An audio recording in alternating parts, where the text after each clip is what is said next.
Continuamos con el curso virtual de actualización en tratamiento de la esclerosis múltiple y en esta oportunidad vamos a hablar de trasplante de médula ósea y futuros tratamientos de la enfermedad. Soy Andrés Barbosa, doctor en medicina y neurólogo, máster en neuroinmunología, jefe de servicio de neurología del Hospital Central de Mendoza y actual presidente de la Sociedad Neurológica Argentina. No declaro conflictos de interés para los temas que voy a comentarles en este momento. Empezamos por el trasplante de médula ósea. El término técnico adecuado es trasplante autólogo de células hematopoyéticas. Consiste en una inmunoablación seguida de un trasplante autólogo de células madre hematopoyéticas, como dice el nombre de la práctica. Y la esclerosis múltiple es muy importante en esta técnica porque representa el 93% de los pacientes con enfermedades autoinmunes tratados son pacientes con esclerosis múltiple. Para definir cuáles pueden ser los mejores candidatos para esta técnica, sabemos que no va a ser aplicable a todos los pacientes y ya se está perfilando cuál podría ser el objetivo, el paciente objetivo para proponerle este procedimiento. Se benefician más pacientes jóvenes que están poco discapacitados, con ambulación independiente, que tienen una enfermedad de menos de 10 años de evolución, con una actividad clínica o una imagen, a pesar de recibir terapias modificadoras de enfermedad, que no tengan enfermedades concomitantes severas y que tengan una cognición preservada. Vayan fijando ya este objetivo porque probablemente sean los primeros pacientes que tengamos en nuestro país tratados con esta técnica, correspondan a este grupo. ¿Cómo se hace el trasplante de células hematopoyéticas? Primero se hace una movilización de estas células madres de la CD34. Para eso se da factor estimulante de colonia de granulocitos más ciclofosfamida para producir la lisis de esas células, de las células autorreactivas. Después se hace la recolección y preservación de las células hemopoyéticas. Se hace un condicionamiento inmunoablativo, es cuando se produce la inmunosupresión severa. Y después se hace una infusión de las células hemopoyéticas criopreservadas 1 a 2 días después de este condicionamiento. Hay distintos regímenes para hacer el condicionamiento y en eso es lo que va a variar mucho la eficacia y la seguridad de las técnicas. Si se hace un condicionamiento de alta intensidad, se hace primero una irradiación corporal total, después se hace la inmunosupresión, que es muy agresiva, y el efecto es inmunoablativo. Esta es la técnica de mayor eficacia, pero es la menos segura de todas porque el paciente queda muy inmunosuprimido. Cuando se usan regímenes intermedios, es un efecto mieloablativo y linfoablativo con una eficacia y seguridad intermedias, y la intensidad baja hace referencia a que se da o ciclofosfamida sola, o melphalan solo, o fludarabina sola. Es solamente linfoablativo este procedimiento, es el de menor eficacia, pero sí es el más seguro. En cuanto a la seguridad, fíjense cómo ha cambiado a través de los años y también tiene que cambiar nuestra percepción de lo que es la seguridad del trasplante de células hemopoyéticas. Del 95 al 2000 era del 7%, muy alta, y después fue bajando paulatinamente hasta los últimos reportes cercana al 0,7%. ¿Y por qué es esto? Porque mejoró la calidad en cuanto a selección de pacientes, las intensidades de los condicionamientos, como les comenté recién, y la experiencia de cada centro en la realización de este procedimiento. El condicionamiento hay que considerar que genera pancitopenia y una aplasia transitoria de la médula ósea de 1 a 2 semanas, y acá es donde aparecen las infecciones bacterianas, mucositis y la alopecia característica de la inmunoablación. La inmunosupresión se va a extender por 3 a 6 meses, y es acá donde el paciente va a estar más expuesto a hacer infecciones por Epstein-Barr o citomegalovirus o herpes zóster, y la posibilidad de generar una autoinmunidad secundaria que está cercana al 8%. Y otro de los riesgos inherentes a este procedimiento es el de infertilidad, y hay que considerarlo cuando seleccionamos a nuestro paciente, sabiendo que a mayor edad es mayor este riesgo. En distintos estudios usaron distintos desenlaces, y eso es lo que hace un poco difícil de compararlos a todos estos. Acá les estoy mostrando algunos estudios que se realizaron, que fueron reunidos en una muy interesante revisión publicada en 2020, donde vemos que hay estudios observacionales retrospectivos, un solo ensayo clínico, con Ns distintas, que estudiaron la tasa de supervivencia, o sea, el tiempo de supervivencia libre de recaídas, porcentaje de pacientes libres de progresión, el NEDA, que es interesante, acá vemos que muestra buenos números en cuanto a NEDA, y que eran todos procedimientos de intensidad intermedia o alta. En cuanto a los desenlaces a largo plazo de los pacientes, acá podemos ver cómo los distintos regímenes eran diferentes, como les comenté, y la mortalidad relacionada al procedimiento también varía según las intensidades. Vemos la heterogeneidad básicamente en cuanto a los estudios realizados. Cuando se hace la comparación indirecta con otras terapias inductoras, por ejemplo, ustedes ya lo han visto en el curso, alemtuzumab o cladribine, también tenemos que ver que fueron diseños distintos y perfil de pacientes quizá distintos los elegidos, pero cuando comparamos, se podemos comparar estudios que no fueron hechos, obviamente comparativos entre sí, pero cómo tienen distintas tasas anualizadas de recaída, la reducción del empeoramiento a 2 años, el porcentaje libre de progresión, y el NEDA a 2 años fue distinto, pero bueno, aparentemente la terapia de trasplante de células hematopoyéticas tiene altos índices de eficacia, de beneficio, y es por la razón por la cual la ponemos quizá como en la cima de la eficacia de las terapias posibles para esclerosis múltiple. Este es un estudio que un ensayo clínico multicéntrico abierto, aleatorizado a 2 años, donde se comparó el trasplante de células hematopoyéticas con otras terapias no inductoras.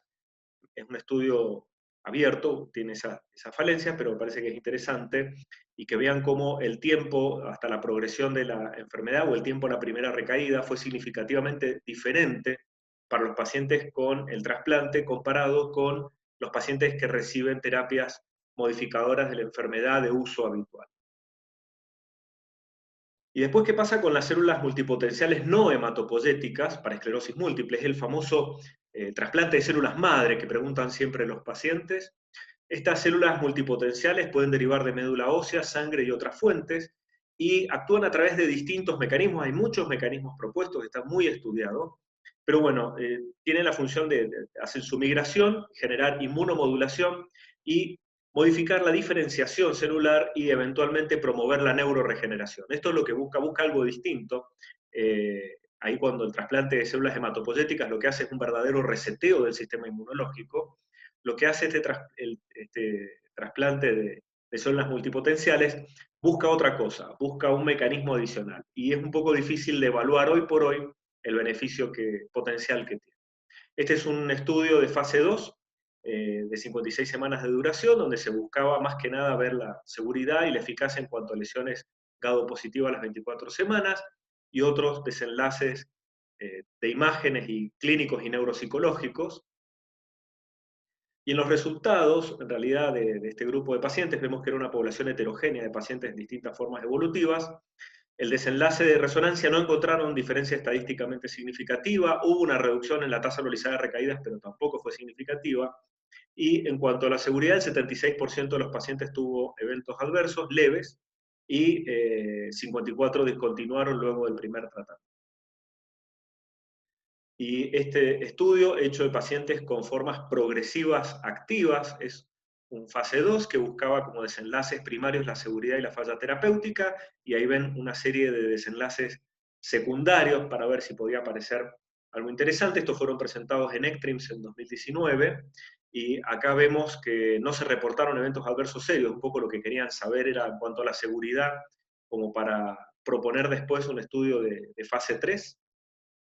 Y en cuanto a los desenlaces primarios de eficacia, favorecen al trasplante de células madre sobre el comparado con el placebo, y favorecen más a los pacientes con terapia intratecal en comparación con la terapia endovenosa. Por lo tanto, ahí donde charlábamos que el trasplante de células hemopoyéticas es una terapia ya demostrada, de valor demostrado y de alta eficacia, todavía para el trasplante de otro tipo de células no está del todo demostrado y aún está en estudio.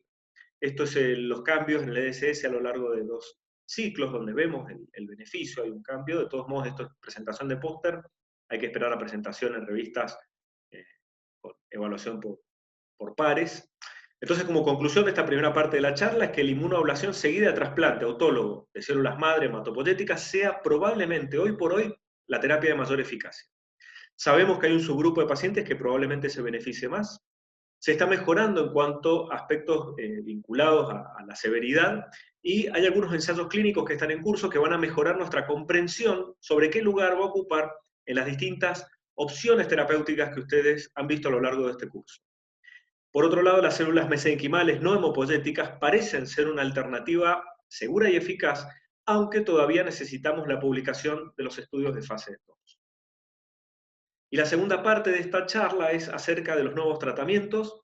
Esas son las terapias de las que les voy a hacer un breve comentario para que tengan presente, porque son probablemente sobre las que vamos a hablar en los próximos años ya como terapias establecidas.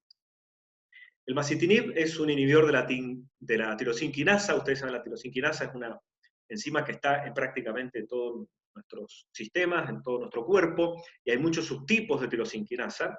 Entonces lo que se hace es buscar algunos tipos puntuales. En este caso, el masitinib lo que hace es bloquear la actividad de los mastocitos, microglia y macrófagos, neutrófilos y las células de Schwann. El masitinib se usa actualmente para otras patologías y se están haciendo algunos estudios en esclerosis múltiple. Este es un trabajo que presentaron en el Congreso ECTRIMS de 2020, donde se estudió el masitinib para pacientes con formas progresivas, primarias progresivas y secundarias progresivas no activas. Esto es interesante porque no va a la inflamación, sino que va a la progresión, a la parte neurodegenerativa de la enfermedad. Se mostraron estos resultados en los cuales hay una tendencia a la diferencia en comparación con el placebo en cuanto al análisis primario de diferencia en el EDSS, donde se ve, vamos a ver que los resultados obviamente son modestos, pero que hay algún efecto biológico y esto garantiza ver si se puede seguir estudiando un poco más. No sé si aún estos resultados son suficientes como para incorporarlos en nuestra práctica o si necesitamos algunos análisis posteriores. Pero el beneficio fue tanto para los pacientes que tenían forma primaria progresiva como secundaria progresiva sin actividad. En cuanto a los inhibidores de la tirosinquinasa de Bratton, esto es otra tirosinquinasa, ustedes van a ver que todos los inhibidores de la tirosinquinasa terminan con el sufijo NIB. Estos inhiben, los de la de Bratton, inhiben la activación de las células B y la interacción B y T, reduciendo la formación de células plasmáticas y la producción de anticuerpos. O sea, modifica el funcionamiento del linfocito sin necesariamente deplesionarlo. Y además inhiben la supervivencia de los macrófagos y la liberación de citoquinas. Esta es una muy buena revisión que salió publicada en 2020 por Edgar Carnero Contenti y Jorge Correale, donde se hace un repaso por todos los inhibidores de la tirosinquinasa de Bratton que actualmente están en estudio, en qué fase de estudio y para qué tipo puntualmente de forma de esclerosis múltiple, porque hay estudios tanto para formas recaídas como para primarias progresivas. Estos son básicamente las tres moléculas que se están investigando por distintos laboratorios. Una de ellas está en fase 3 para formas recaídas remisiones, secundarias progresivas y primarias progresivas. Otra que ya tiene su nombre de fantasía, que es el evobrutinib, que está en fase 2 para recaídas remisiones, y otro que está en fase 1 en voluntarios sanos. Cambiando ya los inhibidores de la tirosinquinasa, vamos a hablar de anticuerpos monoclonales, en este caso Fatumumab, que está próximo a salir al mercado. Este es un anti-CD20 humano, cuyo dominio para el anticuerpo para el antígeno se une al CD20 y va a mediar funciones inmunes efectoras. Algo interesante de los Fatumumab es que si ustedes se ponen a analizar con otros anti-CD20 que han visto, como el rituximab o el ocrelizumab, cambian los epítopes a los que se unen dentro del mismo CD20. Y esto podría mediar funciones distintas y es lo que va a hacer que hablemos de moléculas distintas cuando hablamos de cualquier anti-CD20. Este estudio salió publicado en 2020, en el cual se comparó Fatumumab contra teriflunomida. El objetivo era la tasa anualizada de recaídas, y había otros objetivos secundarios como el empeoramiento de la discapacidad, resonancia, volumen, neurofilamento, que se está actualmente utilizando como desenlace secundario en casi todos los ensayos clínicos, y la seguridad. los resultados del protocolo que se llamaron el trabajo Asclepios 1 y 2, vemos cómo hubo una reducción muy importante en la tasa anualizada de recaídas, cercana al 50% en cuanto a reducción de riesgo relativo, en comparación con la teriflunomida, o sea, con un comparador activo, y en cuanto, por ejemplo, a lesiones GADO positivas, una reducción del riesgo relativo del 97,5%. Y cuando hablamos de empeoramiento de la discapacidad, también mostró reducción de la progresión de la discapacidad. O sea que claramente en un ensayo cabeza a cabeza, ofatumumab es mejor, es más eficaz que teriflunomida, que uno de los orales de uso habitual. Otro de los anti-CD20 es el ublituximab, que si comparan este dibujo con el anterior que les mostraba del ofatumumab, se une a epítopes diferentes, y el ensayo que está publicado es un fase 2, con una N obviamente más chica por el tipo de estudio que es, donde se buscaba más que nada aspectos relacionados al efecto biológico, a la capacidad de generar linfopenia y a la aparición de eventos adversos. Se reportaron en este estudio de fase 2 reacciones de infusión al 58% de los pacientes, pero no encontraron eventos adversos serios y eso es alentador, y como pueden ver ahí en el gráfico, la significativa depresión de las células B que genera. Este trabajo fue publicado en 2020. En cuanto a la eficacia mediada por imágenes o por tasa anualizada de recaídas, ahí pueden ver con respecto al comparador basal de los pacientes una importante reducción. Estamos hablando de fase 2, es preliminar como para sacar conclusiones definitivas sobre la eficacia, pero el efecto biológico sobre tasa anualizada de recaídas, sobre el volumen de las imágenes existe, e incluso los autores publican el NEDA, que está a 74%, que es un número interesante, y bueno, muestra cuántos libres de recaída o cuántos libres de nuevas lesiones en resonancia. En cuanto al ublituximab, este es lo que les comentaba, un poco más de los resultados de la comparación, no me voy a detener mucho más en esto. El protocolo se llamó el Ultimate. Otro monoclonal es opicinumab. El opicinumab ya es distinto. Este anticuerpo monoclonal es un antilingo-1 y está diseñado para permitir a las células jóvenes madurar en oligodendrocitos funcionales. O sea, ¿qué va a hacer? Va a promover la remielinización. Está en fase 2 del estudio Synergy, se publicó, donde se encontró cuál es la dosis terapéutica, cuál podría ser la dosis terapéutica, pero no encontraron beneficio en discapacidad, y actualmente el que está en curso es el fase 3, el protocolo Affinity. Esta es una molécula que me parece que hay que seguir en el próximo tiempo, posiblemente se vayan a usar como terapias asociadas a los fármacos modificadores de la enfermedad. Yendo a otro grupo de moléculas, hablamos de aquellos que actúan a nivel de los receptores de fingosina 1-fosfato, los MOD, que ya conocen el fingolimod, conocen al ciponimod. El que se va a venir ahora prontamente es el ozanimod, se da oral una vez al día, tiene una selectividad distinta a los otros mods, este es particularmente activo sobre los tipo 1 y los tipo 5, que no son todos iguales, eso hay que considerarlo también.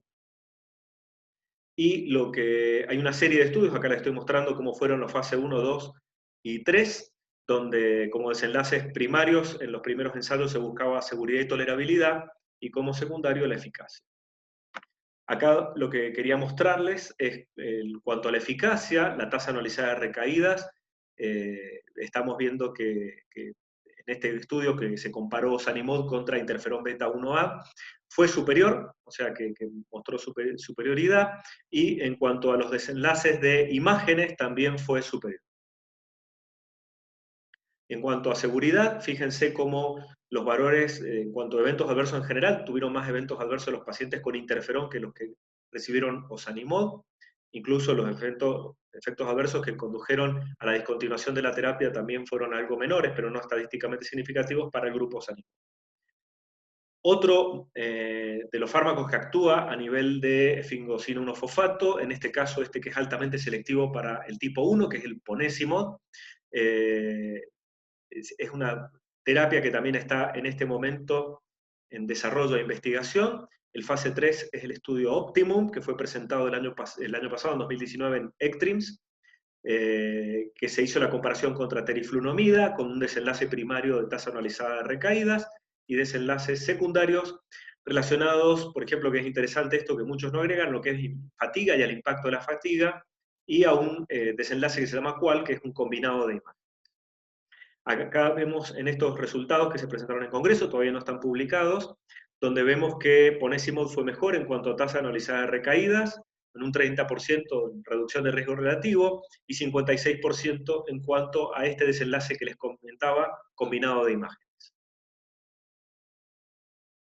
Y en cuanto a los síntomas relacionados a fatiga, esto me pareció interesante comentarlo porque muestra mejores resultados para pacientes tratados con Ponesimod en cuanto a fatiga en comparación con teriflunomida, que vemos el empeoramiento en cuanto a las escalas de fatiga y el mantenimiento relativo para los pacientes tratados con Ponesimod.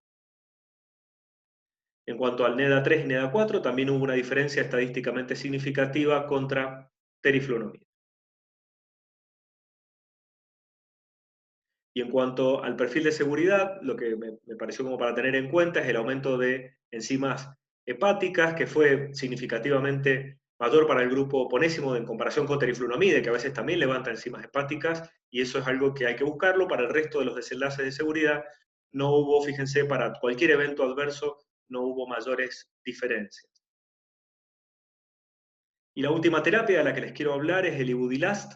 Lo que hace es inhibir la nucleótido cíclico fosfodiesterasa, que es un factor de inhibición de migración de macrófagos y receptores Toll-like 4. Puede pasar la barrera hematoencefálica. Fue estudiado en pacientes con formas primarias progresivas y secundarias progresivas contra placebo, donde se buscaba la tasa de atrofia. Ahí se ve que hay una diferencia para tasa de atrofia en cuanto al estudio de fase 2, y se encontró 2,5 mililitros menos de pérdida a las 96 semanas. Algunos eventos adversos fueron gastrointestinales, depresión y cefalea, y este ibudilast probablemente tenga un rol más como neuroprotector que sobre la actividad de la enfermedad.